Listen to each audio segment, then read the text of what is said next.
കുടിവെള്ളമാണ് ചോദിക്കുന്നത്, ബക്കാടിയല്ല. കഴക്കൂട്ടത്തെ ജനങ്ങൾക്ക് ബക്കാടി വേണ്ട, ഞങ്ങൾക്ക് കുടിവെള്ളം കിട്ടിയാൽ മതി.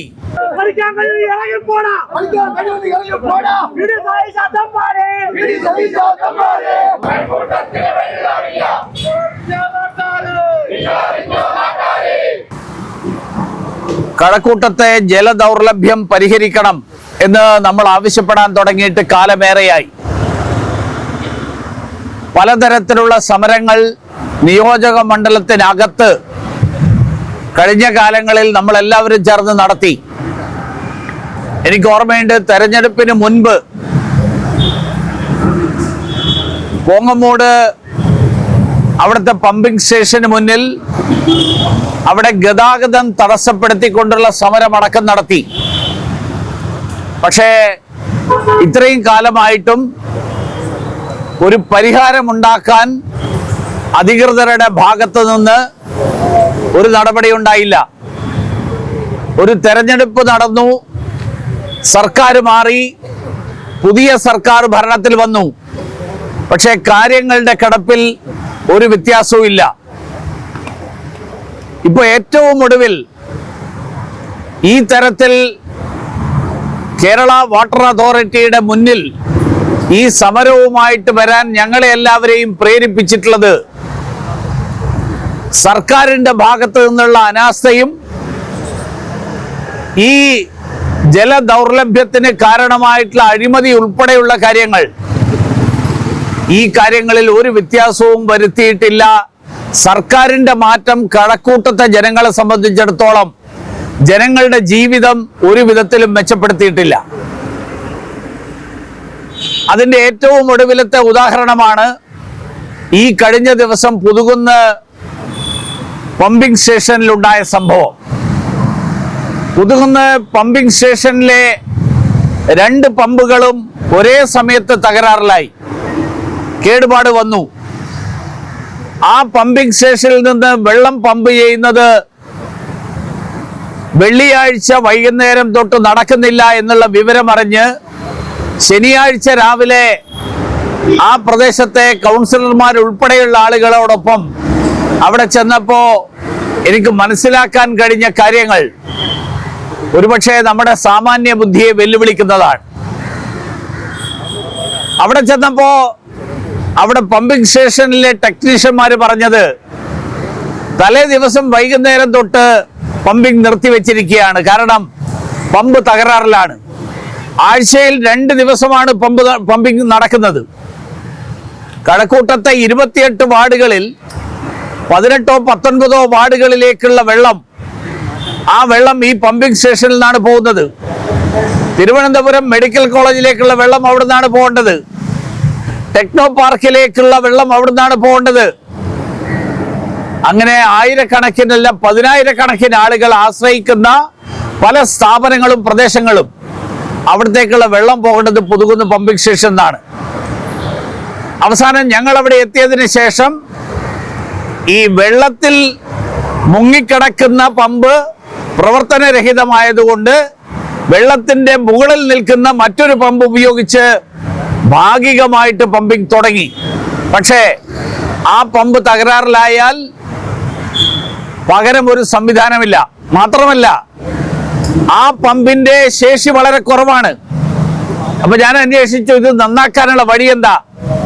അപ്പൊ പറഞ്ഞു ഞങ്ങൾ അറിയിച്ചിട്ടുണ്ട്. എവിടെ നിന്നാണ് വരിക? ഡൽഹിക്കടുത്തുള്ള ഗാസിയാബാദിൽ നിന്നാണ് വരിക. അവര് ഫ്ലൈറ്റിലാണോ വരുന്നത് ഞാൻ അന്വേഷിച്ചു. അല്ല, തീവണ്ടിയിലാണ് വരിക എന്ന് പറഞ്ഞു. തീവണ്ടിയിൽ ടിക്കറ്റ് കിട്ടുമോ, റിസർവേഷൻ കിട്ടുമോ, ഇതൊന്നും അറിയില്ല. വളരെ ചുരുങ്ങിയ ദൂരേ ഉള്ളൂ, 2500 കിലോമീറ്റർ. 2500 കിലോമീറ്റർ ദൂരയിൽ നിന്ന് ഞാൻ ചോദിച്ചു, ഇത്ര ദൂരെ നിന്ന് ടെക്നീഷ്യൻ വരേണ്ട ആവശ്യം എന്താ? ഈ നാട്ടിലൊന്നും ടെക്നീഷ്യന്മാരില്ലേ? അല്ല, ഞങ്ങൾക്ക് പമ്പ് സപ്ലൈ ചെയ്ത കമ്പനിയുടെ ഹെഡ്ക്വാർട്ടേഴ്സ് ഗാസിയാബാദിലാണ്. അതെന്താ ഈ നാട്ടിലൊന്നും പമ്പ് സപ്ലൈ ചെയ്യുന്ന ആൾക്കാരില്ലേ? അല്ല, ഈ പമ്പ് അവിടെ നിന്നാണ് വാങ്ങിയത്. എത്രയാ വില? അപ്പൊ പറഞ്ഞു 2 ലക്ഷത്തിന്റെ കുറച്ച് കൂടുതൽ വരും.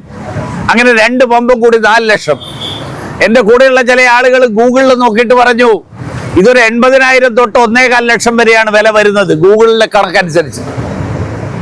അപ്പൊ ഈ 2-2.5 ലക്ഷം ഒക്കെ വേറെ എവിടെ പോയി എന്ന് എനിക്കറിയില്ല. പമ്പിന്റെ വില തന്നെയാണോ, അതിനിടയിൽ വേറെ ആർക്കെങ്കിലും പോയതാണോ? 2024 ഡിസംബറിലാണ് പമ്പ് വാങ്ങുന്നത്. 25 ജൂലൈയിലാണ് പമ്പ് അവിടെ സ്ഥാപിക്കുന്നത്. സെപ്റ്റംബർ മാസത്തിൽ പമ്പ് തകരാറിലായി. 2025 ജൂലൈയിൽ സ്ഥാപിച്ച പമ്പ് സെപ്റ്റംബറിൽ തകരാറിലായി. സെപ്റ്റംബർ തൊട്ട് ഇന്നലത്തത് ഉൾപ്പെടെ 4 തവണ ഇതിനകം തകരാറിലായി. എന്ന് പറഞ്ഞാൽ കഴിഞ്ഞ ഈ പമ്പ് സ്ഥാപിച്ച് 1 വർഷത്തിനിടയിൽ അവസാനത്തെ 9 മാസങ്ങൾക്കിടയിൽ 4 തവണ തകരാറിലായി. ഇനി ഈ പമ്പ് നന്നാക്കാൻ വേണ്ടി ഗാസിയാബാദിൽ നിന്ന് വരുന്ന ആളുകളെയും കാത്തിരിക്കുകയാണ് കഴക്കൂട്ടത്തെ ജനങ്ങൾ. ഏറ്റവും കൂടുതൽ തിരുവനന്തപുരം നഗരം ഏറ്റവും വേഗതയിൽ വികസിച്ചുകൊണ്ടിരിക്കുന്ന പ്രദേശമാണ് കഴക്കൂട്ടം. ഏറ്റവും കൂടുതൽ പ്രാധാന്യം നൽകേണ്ട പ്രദേശമാണ് കഴക്കൂട്ടം. ബഹുമാന്യനായിട്ടുള്ള ജലവിഭവ വകുപ്പ് മന്ത്രിയുടെ ശ്രദ്ധ ഈ വിഷയത്തിൽ ഞാൻ ആകർഷിച്ചിരുന്നു നിയമസഭയിൽ. അദ്ദേഹം സമ്മതിച്ചു, കഴക്കൂട്ടത്ത് രൂക്ഷമായിട്ടുള്ള ജലക്ഷാമമുണ്ട്, ഞങ്ങൾക്ക് അതിനെക്കുറിച്ച് അറിയാം. മന്ത്രി സാറെ, അറിഞ്ഞുകൊണ്ട് കാര്യമില്ലല്ലോ. ഇതിന് പരിഹാരം കണ്ടെത്താനുള്ള നടപടികളല്ലേ അടിയന്തരമായിട്ട് ഉണ്ടാകേണ്ടത്. ഇവിടെയുള്ള കൗൺസിലർമാരും സാധാരണക്കാരുമായിട്ടുള്ള ജനങ്ങൾ, ഞാനും നിങ്ങൾ ഉൾപ്പെടെയുള്ള മുഴുവൻ ആളുകളും, നമുക്ക് എല്ലാവർക്കും അറിയാം, ഒരു പ്രശ്നം വന്നു കഴിഞ്ഞാൽ പിന്നെ പ്രൈവറ്റ് ടാങ്കറാണ്, അല്ലെങ്കിൽ കോർപ്പറേഷന്റെ ടാങ്കർ. വാട്ടർ അതോറിറ്റിയുടെ ടാങ്കർ 10,000 ലിറ്റർ അല്ലേ അർച്ചന? 10,000 ലിറ്ററിന്റെ ടാങ്കറേ ഉള്ളൂ. അവരുടെ കയ്യിൽ ചെറിയ ടാങ്കർ ഇല്ല. അതുകൊണ്ട് വാട്ടർ അതോറിറ്റി മെയിൻ റോഡിൽ മാത്രമേ ഓടുള്ളൂ, അകത്തെ റോഡുകളിലേക്ക് ഓടില്ല. അപ്പൊ കഴക്കൂട്ടത്തെ 3 ലക്ഷത്തോളം വരുന്ന ജനങ്ങൾ, ആ ജനങ്ങളുടെ കുടിവെള്ളം മുട്ടിക്കുന്ന സമീപനത്തിനെതിരായിട്ട് ഇവിടെ ഇരിക്കുന്ന ഇതിന്റെ മേലാളന്മാരുടെ ശ്രദ്ധ ആകർഷിക്കാൻ വേണ്ടിയിട്ടാണ് ഞങ്ങൾ ഇവിടെ ഈ സമരവുമായിട്ട് വന്നിരിക്കുന്നത്. ഇത്രയും ദിവസം കഴക്കൂട്ടത്തെ സമരം ചെയ്തുകൊണ്ട് ഇവരുടെ കണ്ണ് തുറക്കുന്നില്ലെങ്കിൽ ഇവരുടെ കൺമുന്നിൽ നേരിട്ട് വന്ന് ഈ പ്രതിഷേധം രേഖപ്പെടുത്തണം എന്ന് തീരുമാനിച്ചിട്ടാണ് ഞങ്ങൾ ഇവിടെ വന്നത്. ഈ സർക്കാർ ഇത്തരത്തിലുള്ള ഒരു ഗുരുതരമായിട്ടുള്ള വിഷയം, ആ വിഷയത്തിൽ സർക്കാരിന്റെ നിലപാടെന്താ?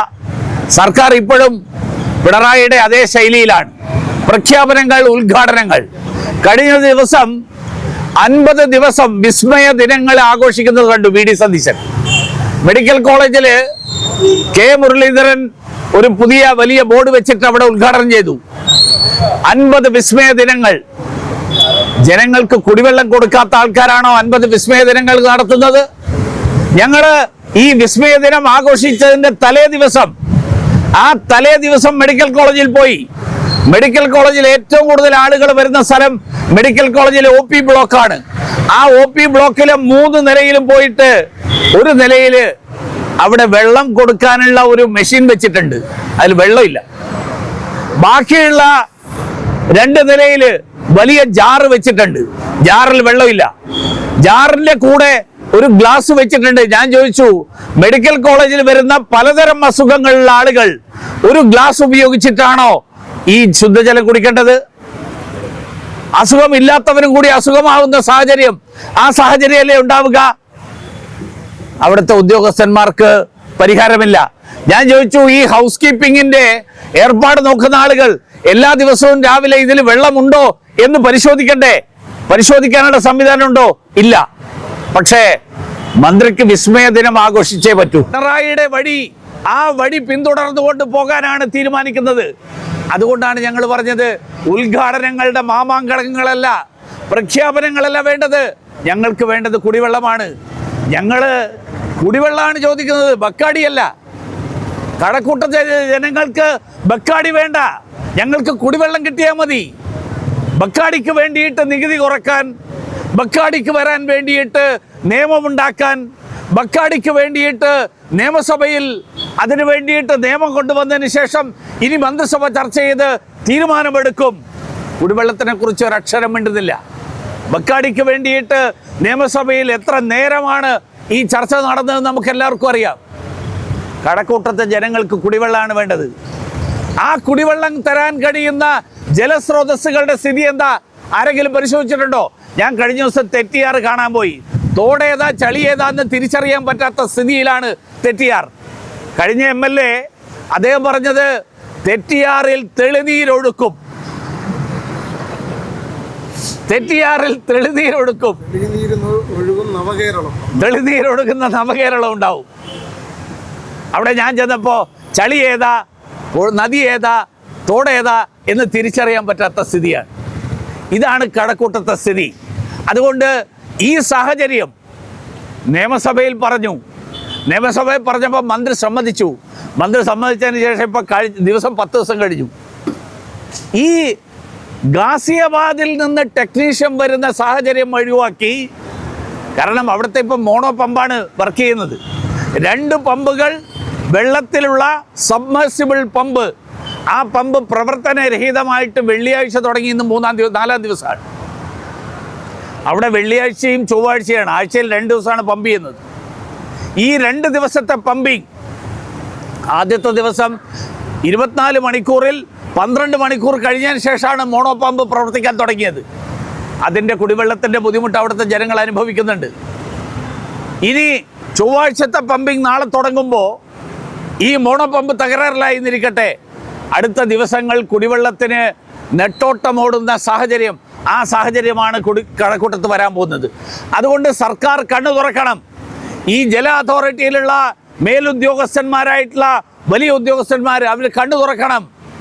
കഴക്കൂട്ടത്തെ ജനങ്ങൾക്ക് കുടിവെള്ളം, ദാഹജലം നൽകാനുള്ള നടപടി ഉണ്ടാകണം.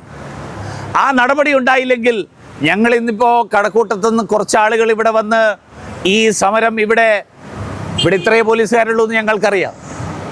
അതുകൊണ്ട് അത്രയും ആൾക്കാർ വന്നാൽ മതി എന്നും ഞങ്ങൾക്കറിയാം. അതുകൊണ്ട് ഞങ്ങൾ അത്രയും പേരെ വന്നിട്ടുള്ളൂ. ഞങ്ങളിത് പരിഹാരമില്ലെങ്കിൽ ഞങ്ങൾ അവിടെ നിന്ന് ബാക്കി ആൾക്കാരെയും കൂടി വിളിക്കേണ്ടി വരും. കുടിവെള്ളം കിട്ടാത്ത ആൾക്കാർ ധാരാളം പേരുണ്ട്, അവരെല്ലാവരെയും ഞങ്ങളിവിടെ വിളിച്ചിട്ടില്ല. അതുകൊണ്ട് ഈ സമരം ഇതൊരു സൂചന മാത്രം. ഇത് ഇവിടുത്തെ വാട്ടർ അതോറിറ്റിയുടെ ചുമതല നോക്കുന്ന ബഹുമാന്യനായിട്ടുള്ള മന്ത്രിയുടെയും മുഖ്യമന്ത്രിയുടെയും ഒക്കെ ശ്രദ്ധയിൽ ഈ വിഷയം എത്തിക്കാൻ വേണ്ടി മാത്രമാണ് സമരം. അതുകൊണ്ട് ഞങ്ങളൊരു പ്രതിഷേധ സമരം എന്നുള്ള നിലയിൽ ഈ വിഷയത്തിൽ അടിയന്തരമായിട്ടുള്ള പരിഹാരമുണ്ടാകണം. ഈ പമ്പിൻ്റെ കേടുപാടുകൾ തീർത്ത് അടിയന്തരമായി അത് പ്രവർത്തനക്ഷമമാക്കണം. കഴക്കൂട്ടത്തോട് നിരന്തരമായിട്ട് കാണിക്കുന്ന അവഗണന, ഞങ്ങൾ അടുത്ത സമരത്തിന് അവിടെ ആൾക്കാർ ആവശ്യപ്പെട്ടു തുടങ്ങി. കാരണം ശ്രീകാര്യത്തെ ഗതാഗത കുരുക്ക്, ശ്രീകാര്യത്തെ പാലം നമ്മുടെ ബഹുമാന്യനായിട്ടുള്ള മുഖ്യമന്ത്രി 2025 ജനുവരി മാസം പണി ഉദ്ഘാടനം ചെയ്തപ്പോൾ പറഞ്ഞത് 18 മാസം കൊണ്ട് ഈ പണി പൂർത്തിയാവുന്നതാണ്. ഞാൻ കഴിഞ്ഞ ദിവസം അന്വേഷിച്ച് പറഞ്ഞത് മേൽപ്പാലത്തിൻ്റെ ഡ്രോയിങ് അടക്കം പൂർത്തിയായിട്ടില്ല. ഈ സർക്കാർ ഇറങ്ങിപ്പോകുമ്പോൾ ഏതാണ്ട് 14 മാസങ്ങൾക്ക് ശേഷവും ഡ്രോയിങ് പൂർത്തിയായിട്ടില്ല. മേൽപ്പാലത്തിൻ്റെ സൈഡിലുള്ള സർവീസ് റോഡിൻ്റെ പണിയാണ് ഇപ്പം നടക്കുന്നത്. അടുത്ത സമരം അവിടെ ആളുകൾ ആവശ്യപ്പെടുകയാണ്. കോൺഗ്രസ്സുകാർ അവിടെ സമരം നടത്തി, ആർക്കെതിരായ അവർ സമരം നടത്തുന്ന അറിയില്ല. നരേന്ദ്രമോദിയാണ് ഇത് ചെയ്യേണ്ടത് എന്നുള്ള ധാരണയിലാണോ അവർ സമരം നടത്തുന്നതെന്ന് എനിക്കറിയില്ല. കോൺഗ്രസ്സുകാർ ഈ ജനങ്ങളെ കബളിപ്പിക്കുന്ന പരിപാടികൾ അവസാനിപ്പിച്ച്, ഉദ്ഘാടന മാമാങ്കങ്ങൾ അവസാനിപ്പിച്ച്, ജനങ്ങൾ നേരിടുന്ന അടിയന്തരമായിട്ടുള്ള പ്രശ്നങ്ങൾക്ക് പരിഹാരം കണ്ടെത്താൻ നടപടികൾ എടുക്കണം എന്നാവശ്യപ്പെട്ടുകൊണ്ട് ഞാൻ എൻ്റെ വാക്കുകൾ അവസാനിപ്പിക്കുന്നു. എല്ലാവർക്കും നമസ്കാരം.